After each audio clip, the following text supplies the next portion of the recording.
All right.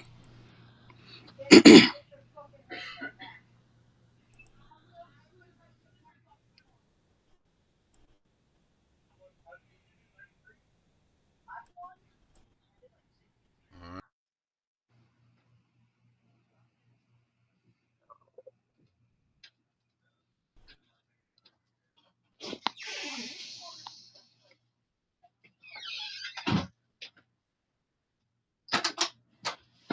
How are you pick fucking Tom by Lincoln Park and anyone you could just pick Nightmare? Nightmare!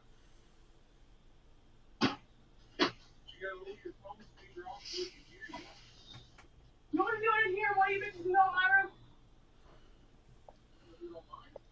No?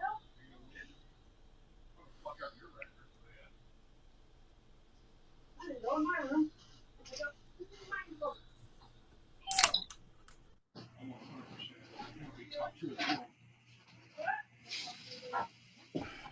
Pick Tom. I need one of you to pick Nightmare and I want to look at the rest of the set list.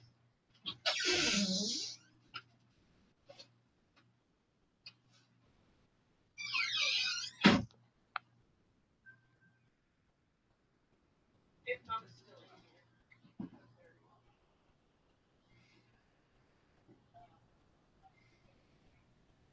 Because I own it. It's probably in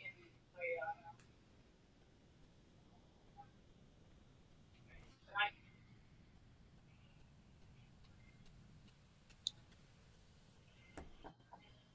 Are we good?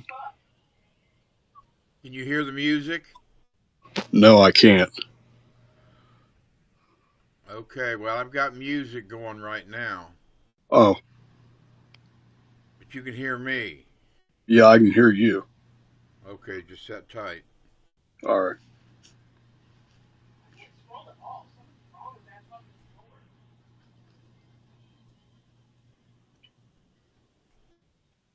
Oh, cool.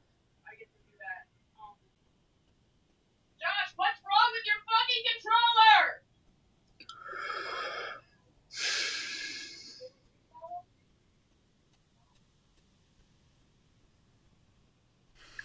Mario, hard. I do not want to change it. It's his fucking D-pad.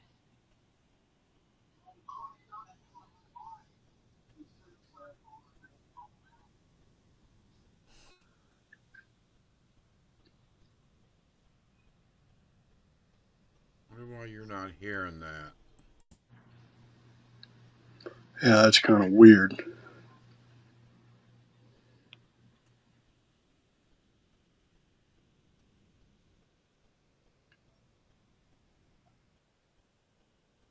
put the headset all the way on if you record me. It's on fucking site. I'll kick you in the pussy.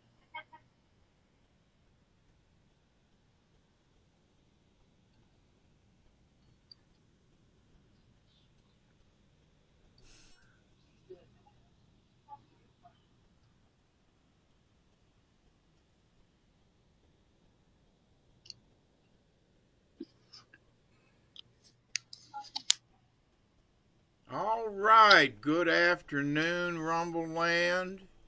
We appreciate you tuning in. My name is Larry Barnett. This podcast is sponsored by newsfromlarry.com. If you haven't checked out our website yet, give it a peek. Let us know that you visited. I've got my very special guest today. This is my grandson. His name is Christian. He loves history, and that's what we're going to talk about today. Because if we don't learn the lessons from our past, we are sure going to recommit the same mistake somewhere in the future. So he's a fountain of information. We're going to talk to him here very quickly and let him explain this today's podcast, and we hope that you enjoy it. Now, we're going to play this off the cuff. We don't do notes around here. We shoot from the hip, so it's hard telling where the conversation is going to go to. So, Christian, welcome to the broadcast. How are you, son? Doing well. Doing well. Thanks for having me. Good. We're glad to be here. Glad you're here. Hold on, let me close out that. There we go.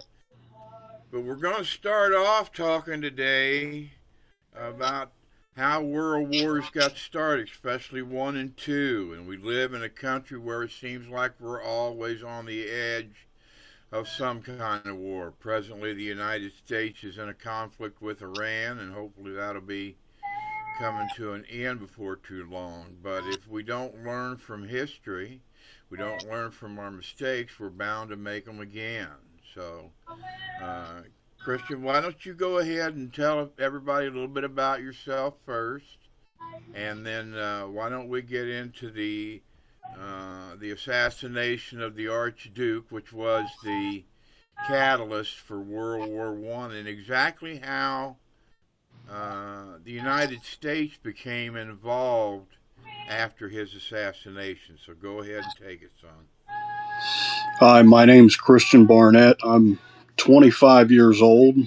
I've always been fascinated with World War and just war documentaries in general. And with the memory that I have, I'm able to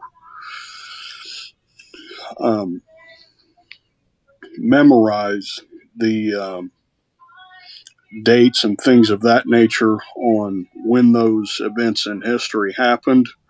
Yeah. So definitely looking forward to explaining what caused both world wars, and looking forward to a good history podcast tonight. Okay, that'd be great. But go ahead and tell us about the assassination, exactly how it happened, and what kind of an effect it did have on the world at that time. So, June 28th, 1914, in Sarajevo, which I think it's Midwestern France, the Archduke Franz Ferdinand, June 28th, 1914, was assassinated by Gavio Princip. He and his wife were shot dead by Gavio Princip, and ultimately, on that day, France would declare war on Serbia, and men on both sides rushed to join the fight immediately. But the war would not begin until 1 month later, on July 28th, 1914. And within a month of the war starting, the war bogged down in the muds of northern France, and one soldier would die every 15 seconds for upwards of, I want to say, 3 or 4 months, but ultimately 230,000 soldiers would be killed in northern France to begin the war. And this was just in the summer to fall of 1914, and Adolf Hitler would train as a private in the German army because he would be rejected by his own country in Vienna, Austria, due to failing a physical and not being considered strong enough to carry a rifle. But moving on to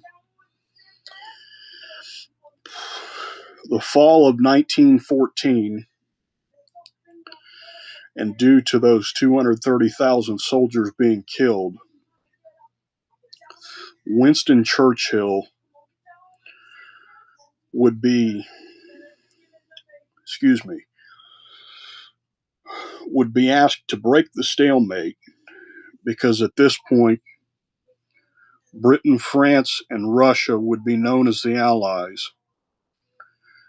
Germany, Austria, and the Ottoman Empire, which is modern day Turkey, would be known as the Central Powers. Mm-hmm. But in the fall of 1914, Winston Churchill is looking to break the stalemate in Europe And Churchill's plan is to blast through Gallipoli, pushing through to Russia to try to crush the Central Powers. Ultimately, in the fall of 1914, going into January 1915, that invasion would fail miserably, and 58,000 Allied troops would be killed. Wow. And Italy would join the fight approximately 3 months later in April 1915, but Benito Mussolini would not come to power until after World War I, which I'll get into that later. But January 1915, Japan and Italy would enter the fight. And so now we have Germany, Italy, and Germany, oh my gosh, Germany, Who the hell is Italy. arguing? Pardon me? I said, who's arguing?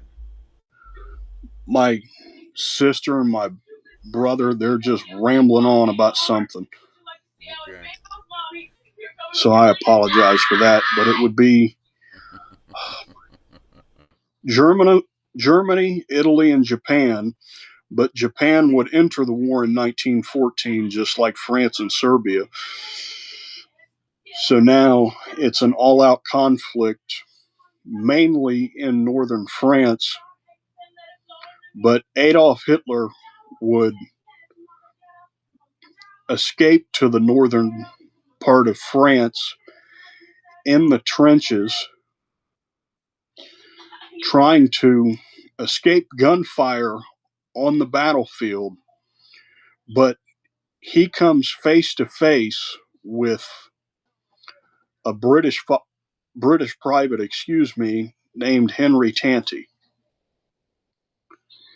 And as he stares Hitler in the eyes, he could not convince himself to pull the trigger. And if he did, Adolf Hitler would have died on the battlefields of World War I, and the whole course of human history would have been changed. But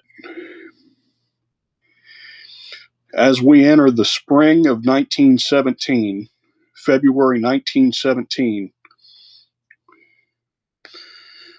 Great Britain intercepts a telegram from Germany, ultimately killing upwards of 500 innocent Americans. But basically, up until then, America was fighting their own war with Pancho Villa. But George Patton would be asked to take down 3 of Villa's men in Mexico to try to break the stalemate against Pancho Villa.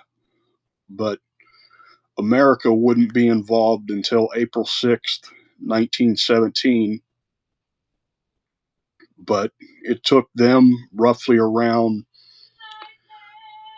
3 months or so to get their army together, because the German army had over 4.5 million men in April 1917, while the United States only had 100,000. So the United States would hurry to build its military, and under George S. Patton, those few with fighting experience would be rushed to France. And ultimately, in the summer of 1917 is when the United States entered the war, and ultimately George Patton and Douglas MacArthur would meet on the battlefield in November 1917. But moving on to the fall of 1918, This would be the last major attack in World War I, known as the 100 Days Offensive, where upwards of 100,000 soldiers are killed in the course of 3 months. And ultimately, that sent the German army on the run. And of course, on November 11th, 1918, on the 11th hour of the 11th month of the 11th day, hundreds of thousands of German soldiers lay down their guns and surrender. So that brings us to the end of World War I. That's just a brief summary of how the world got involved in World War I from 1914 to 1918. Okay. So, what are your thoughts on that?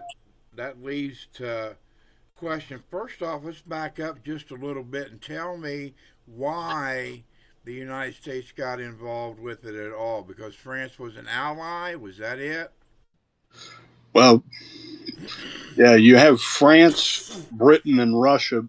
So you have two allies, but Britain was more of an ally than France, because ultimately Britain would be one of our allies throughout those entire 30 years. Yeah. But basically, we didn't get involved because President Woodrow Wilson said it's not our problem. So we're not getting involved in it because it's not our problem. Right. But Britain and France were the two main allies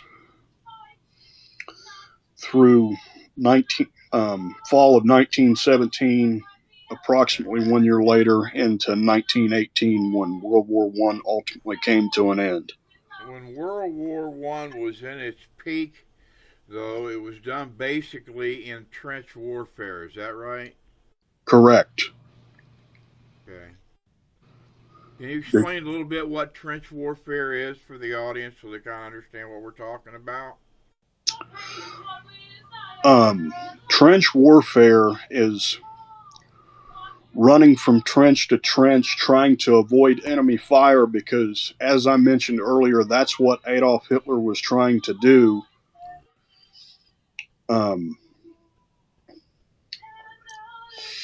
Trying to avoid enemy fire from France, Britain, and Russia.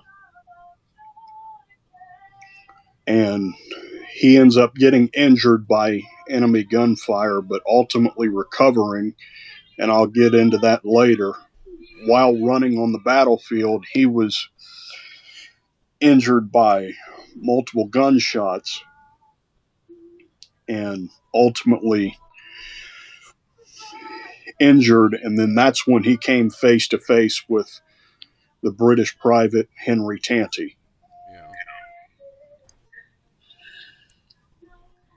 So that's a little bit about what trench warfare is. Okay. And eventually, when Germany finally surrenders, what was that? Was that called the Treaty of Versailles? Yes, on February 24th, 1919, the leaders gather at the Palace of Versailles on February 24th, 1919, to discuss a peace treaty. Ultimately, Woodrow Wilson's plan shifts from repairing damage to a plan focused on punishing Germany for the devastation they've caused. And ultimately, they would be forced to pay the Allies $80 billion in reparations from the devastation and damages that they caused for the war. And they did not pay that debt off until 2010. But speaking of the Palace of Versailles, Japan had entered the war in 1914, and despite being on the winning side, they were completely neglected at the peace conference at the Treaty of Versailles.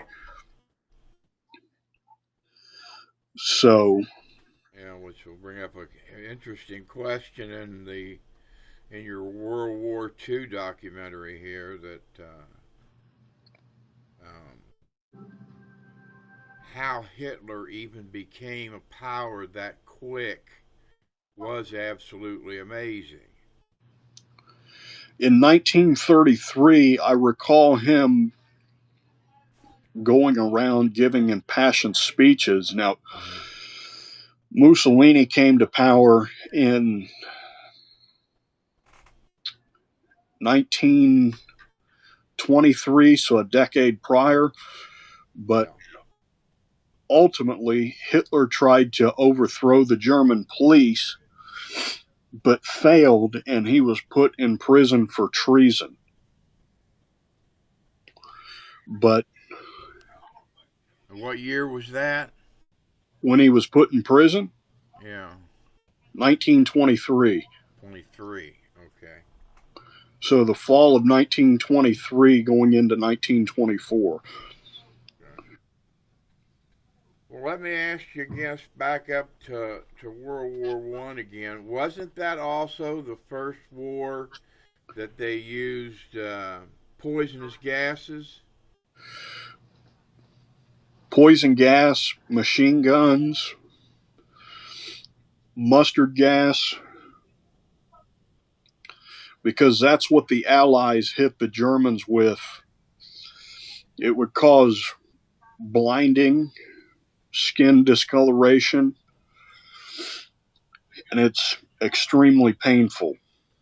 Yeah, it's a shame to say we've evolved from that for, thank God to get away from using gas when it comes to warfare, because that is mass destruction. And I'll get into poison gas a little bit later because it was used with Hitler in World War II, but in the documentary, the Germans were hit in the trenches with poison gas, and at one point, Hitler's mask would not seal, and he would escape death twice in the trenches, and 3 times if you're counting the time where he was injured by gunfire on the battlefield. But ultimately, from the poison gas and mustard gas, he would escape death twice.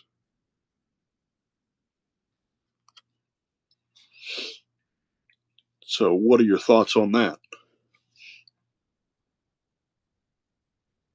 Well, I have to think about it. And a third time, right when he was King Cheese in Germany, somebody tried to bomb him then, didn't they? I want to say that was post World War I, but yeah, no, you're right. You're right. I'm sorry. I'm not totally sure. Yeah. But yeah, I want to say that was post World War I, and he was bombed numerous times from mid 1920s all the way up into the late 30s. Wow. Wow, but anyway, like I said, you'll talk about the gas and its effect on the war. It's amazing how names that you're putting out there, like MacArthur and Patton. I'd love, what were their ranks then? From what they had when they were in World War II. I believe MacArthur won the Medal of Honor because his father served in the American Civil War and won the Medal of Honor. And they would meet on the first time in Saint-Malo, France in November 1917. And they both went to West Point.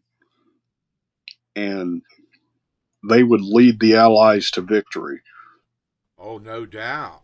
If Truman would have left MacArthur alone, we would own China right now, but he stopped him.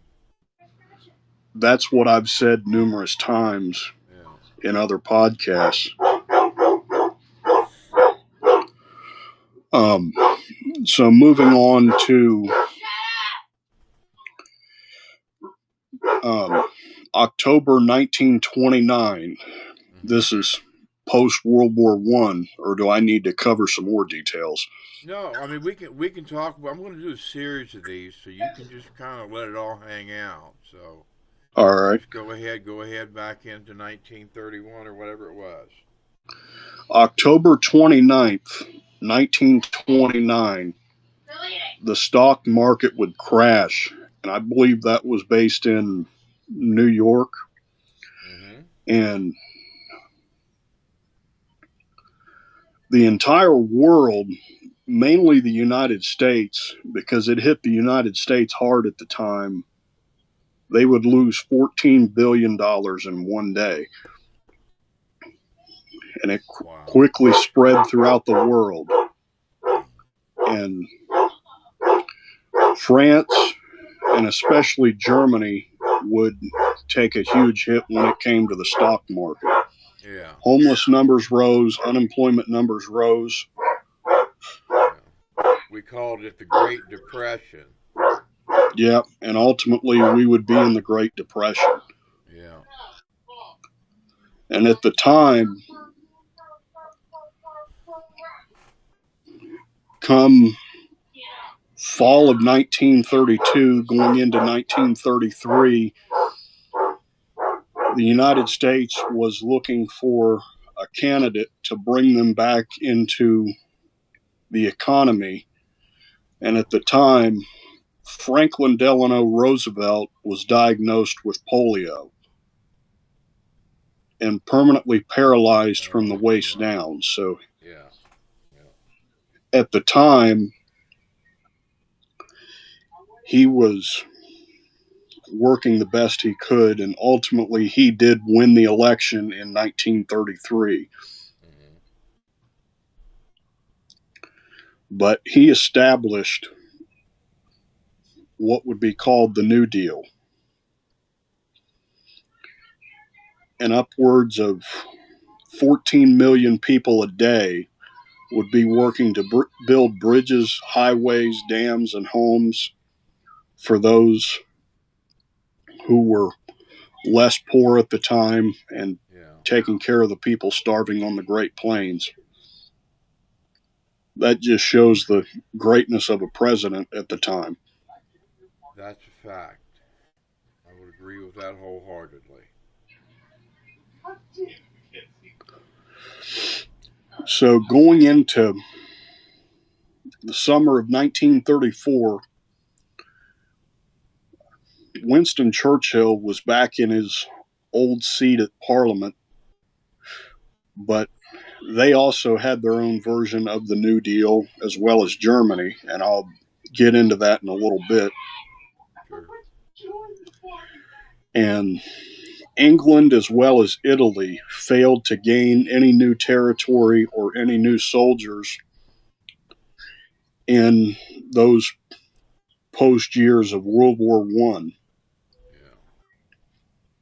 So now we're into 1936, as Adolf Hitler is trying to rebuild Germany's military, but due to the restrictions placed on Germany after the devastation they caused, they were forced to rearm in total secrecy at undisclosed locations. Okay. So in the summer of 1937, they would perform,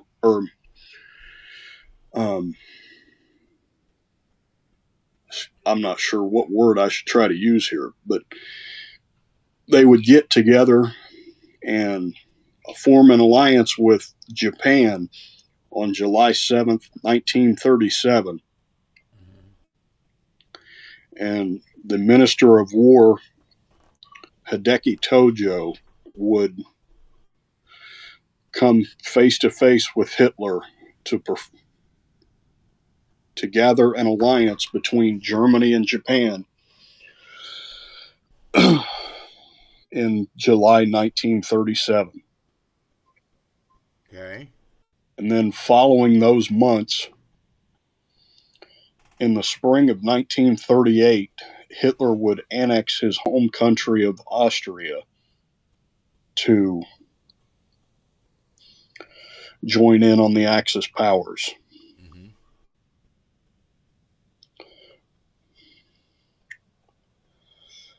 But in September of that year, so 1938, British Prime Minister Neville Chamberlain at the time was very fearful of what Hitler would do, and Winston Churchill kept convincing him to go to war with Hitler, but he was trying to avoid war at all costs. Yeah.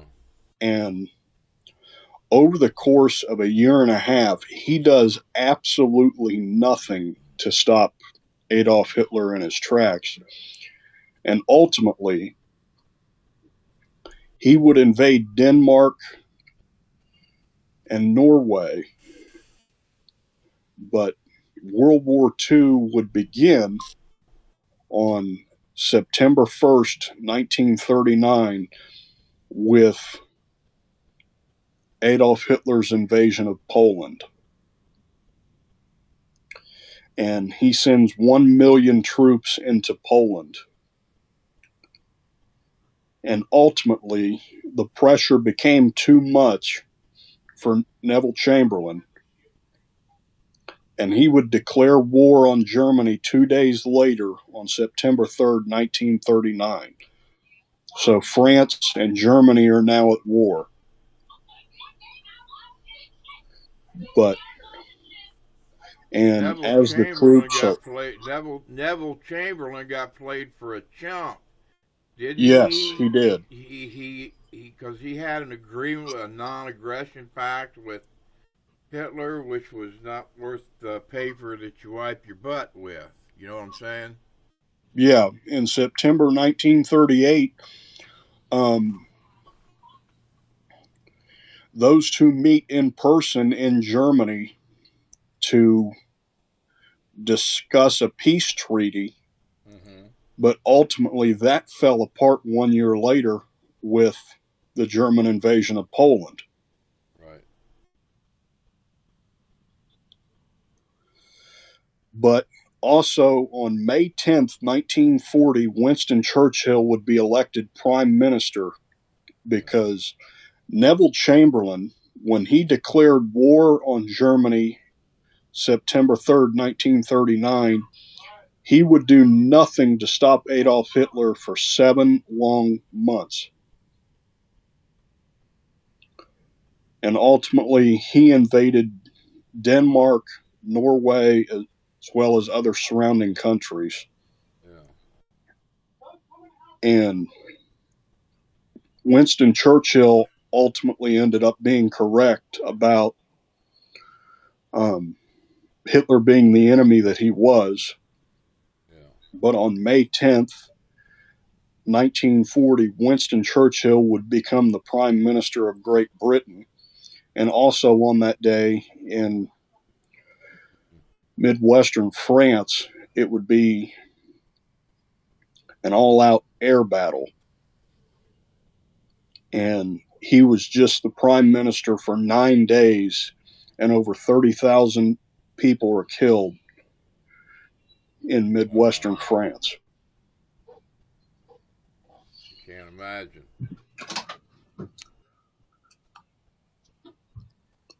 So we're now to middle of May 1940, and Hitler is preparing for his largest attack yet, which would take place 3 months later. And on September 7th, 1940, Hitler would bomb London, which was home to 9 million people at the time. And 60% of the city would be obliterated. And I'd say either 2 million people or a third of that population would have been killed at the time.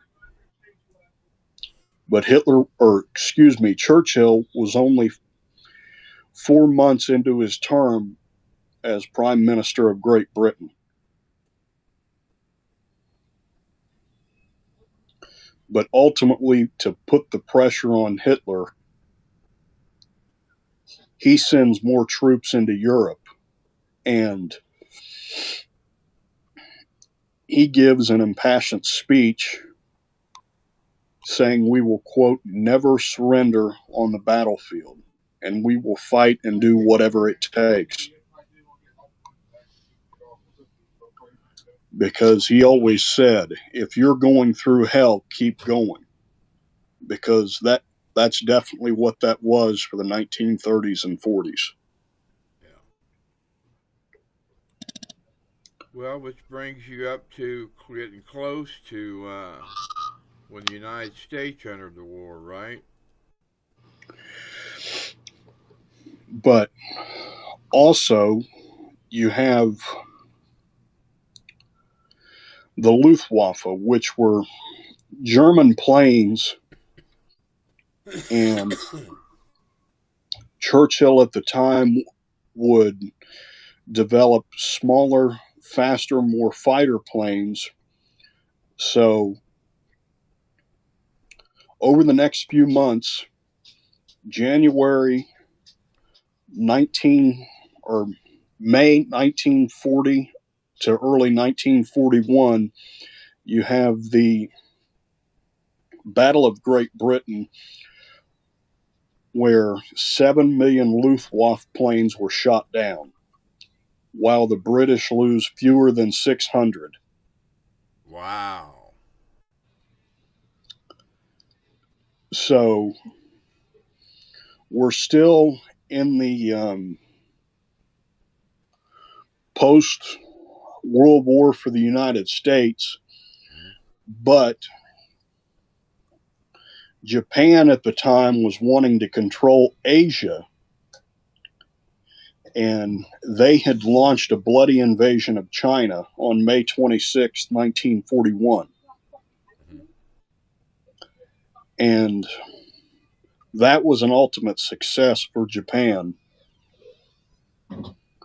But ultimately, they would move their military towards the Philippines. And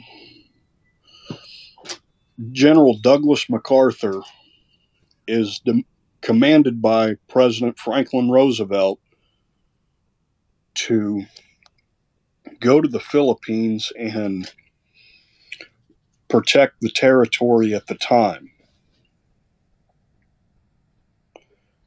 But, of course,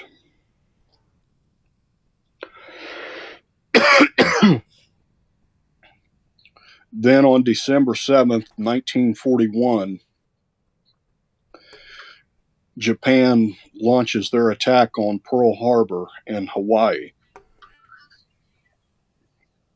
Why? And within 24 hours of that attack, Franklin Roosevelt declares war on Japan. And just 10 hours after bombing Pearl Harbor, not only were the planes in Pearl Harbor destroyed, but the airways in the Philippines were destroyed because Japan launched a second attack on the Philippines the next day. And unfortunately for MacArthur, he was caught off guard by the Japanese planes coming in that morning. But he tries to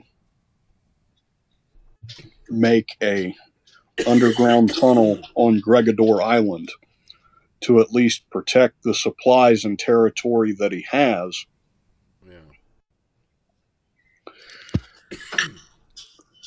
Excuse me. But ultimately, going into March 1942,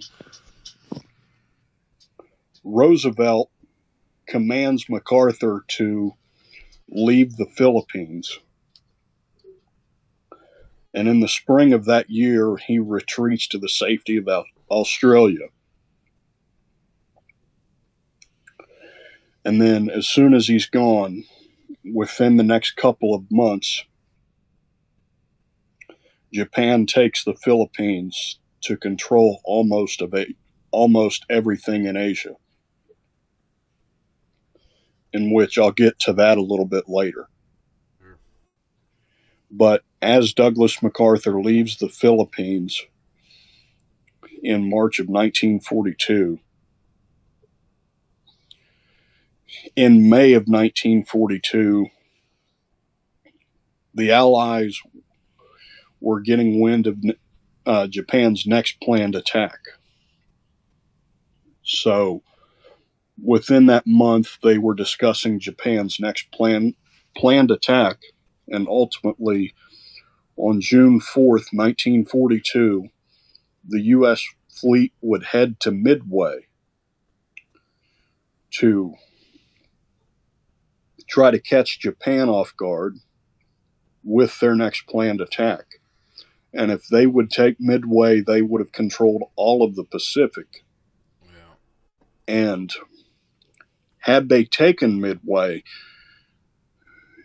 it would have been the potential for a potential attack on the west coast of the United States. Yeah. In which I'll get into some of that a little bit later. But ultimately, Sure. the attack on Midway was a huge success for the United States. And in just 6 minutes, 4 of the same Japanese carriers used in the Pearl Harbor attack are destroyed. And 3,000 Japanese soldiers are killed. Yeah. Battle of Midway. So, fascinating stuff, buddy. Fascinating stuff. in the summer of 1942, Joseph Stalin, well, excuse me, I'm missing something from before the United States got involved in the war, but on June 22nd, 1941, Adolf Hitler launched a invasion of Russia, turning on his ally Joseph Stalin, because at the time he had bonded with Italy, Japan, and Russia to create the world's most terrifying superpower. Yeah. And it would be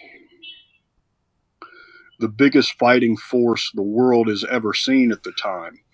But he had turned on his ally, and it was the biggest land invasion in history. So back to the summer of 1943. So around that time, Patton had conquered Italy in 6 weeks, but his army suffered 6,000 killed and 16,000 wounded. But ultimately, he was able to take down Italy, and on August 10th, 1943, he was pulled from active duty for slapping a soldier due to the soldier not wanting to fight and the soldier having battle fatigue. Yeah. But despite taking Italy, less than 2 months later, so we're talking October, November 1943, Mussolini would be removed from power and Italy would surrender to the Allies. So now we're in October, November 1943, and Joseph Stalin and Adolf Hitler order hundreds of their own troops into Stalingrad. And ultimately, over 10 million people would be killed in that deadly battle. Yeah. But the Russian winter would put them ahead of Adolf Hitler because the Germans were unprepared. But at that time, when Joseph Stalin won that battle, they were trying to get Hitler to surrender right then and there on the spot. But unfortunately, despite the devastating defeat, he still pushed on. And in the spring of 1944, Patton was sent to England with 250,000 men, with essentially a phony army. Patton was armed with balloons and things of that nature. But as June 1944 approaches, June 6, 1944, the D-Day invasion of Normandy takes place. When Hitler thought it was in northern France because Hitler refused to believe that Patton was sidelined for slapping a soldier, but ultimately that wasn't the case, of course. He was sidelined, and Hitler thought they invaded a city in northern France by the name of Calais, the Pas-de-Calais, but ultimately it was 200 miles to the south in Normandy. So after the Allies had taken over Normandy and won that fight,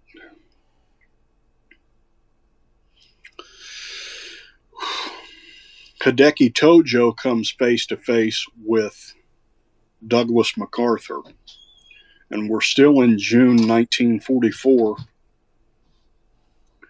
And for 5 long months, Douglas MacArthur takes on the Japanese military in the Philippines and all throughout Asia. So at this point, the United States is trying to regain control of Asia going into January 1945. And ultimately, in January 1945, I can't remember the name of the bunker, but the bunker where Adolf Hitler stayed was officially opened.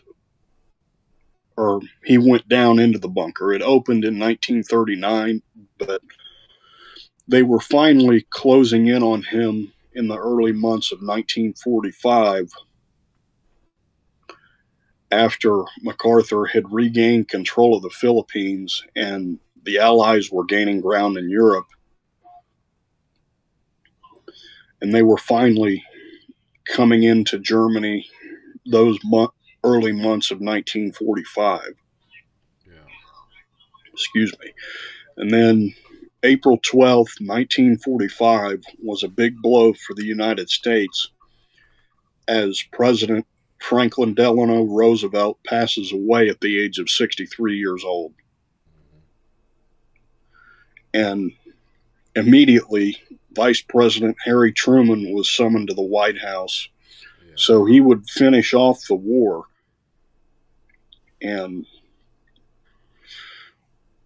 April 28th, 1945, so 16 days later, Mussolini was executed by a firing squad of his own people trying to escape from his home country of Italy to Spain. And just 2 days later, Adolf Hitler takes his own life after learning of Mussolini's brutal execution. on April 30th, 1945.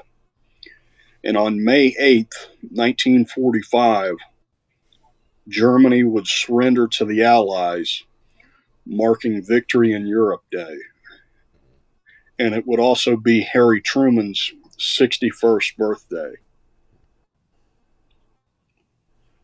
So at this point, we're into June, July 1945. But Stalin is mobilizing his troops into China to try to beat America to the punch.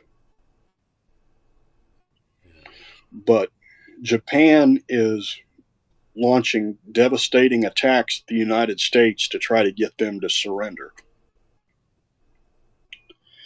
And August 6, 1945, the first drop of the bomb on Hiroshima was executed.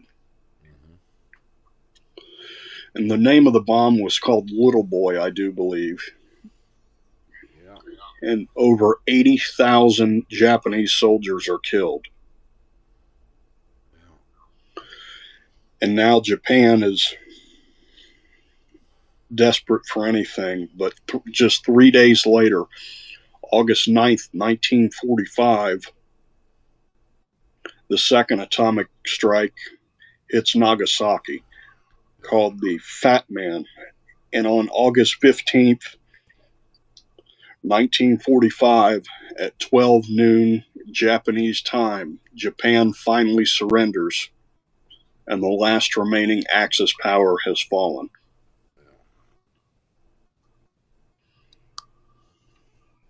So in 31 years,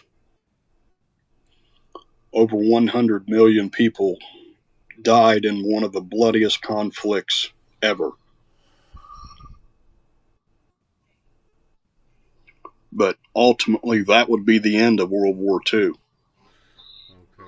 Well, that's a good outline we've got to look forward to. We'll just do this again next Saturday around the same time. See if we can break these things down. I wanted to ask you some questions about the fight in the Ardennes Forest on World War I. And I love talking about World War II. I don't know as much as you do about World War I, though. So you give Papa a history lesson, all right? All right. Thanks, everybody. Stop. I see you, Ronan. James, let's kick it, dude. So we'll plan on doing this again next week, folks. Maybe make a little time slot out of it. That was an interesting conversation. Very interesting, all right? All righty. Thanks for having me. All right, we'll do it again. All righty. Thanks. Everybody, I'm out of here. I'm going to be looking for you. Thanks for stopping in, people.